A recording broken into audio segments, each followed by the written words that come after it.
bade nyaritakeun anu judulna Gagak Hoyong Hayang Kapuji. Aya gagak maling dengdeng ti pamoyan, geleber hibar bari ngaham-ham dengdeng teh akan tangkal dadap sisi lembur. Kabeneran, harita katengenan ku anjing nu kacida kabitaeunana da puguh kabeutina. Kusabab kitu, ku anjing disampeurkeun, tapi saya anjing dihandapeun, boro-boro ditanya dari rere kacang. Anjing mikir piakalan supaya dengdeng kapimilih ku manehna. Saenggeus mangi anjing ngomong, "Leuh aya manuk alus-alus teuing, pamatukna panjang, bulu hideung meuni lemes kitu, manuk naon nya ngaranna?" Kawasna mah moal aya tandingna dibandingkeun jeung candrawasih ge moal eleh.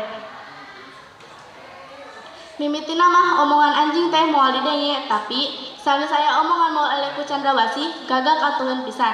Manehna kungsi beja yen candrawasih manuk panghadena, tapi cek anjing manehna moal eleh.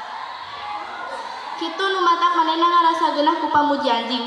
Malah cek pikirna deui, asa hayang ngabagi dengdeng jeung anjing ngan ku sabab hese meulahna kahayangna teu kalaksanakeun. Anjing nempo banget gagak marah mah saenggeus dipuji ku manehna. Cek pikirna pasti usaha hasil. Cek pikirna deui, naon hesena muji-muji keur ngahontal kahayangna. Ku sabab kitu, pok deui anjing, lamun daekeun mah hayang nyobat manuk nu sakitu lucuna ngan rumasa sorangan mah satuhina. Saumur-umur kudu ngadunungan sare digolodog. Lajeun aya hakaneun oge pasesaan, tapi najan teu bisa nyobat oge jeung manuk lucu, atuh ngadenge-denge sorana meureun moal panasaran-panasaran teuing. Barana denge anjing nu sakitu geunahna, gagak poho keur ngahomom dendeng, ngan ngongo disada, "Gag, cenah atuh barang enga barang pluk we dendeng teh murag." Anjing gancang nyantok dengdeng anu dihakan ku anjing. Keuli dihakan dinu bala.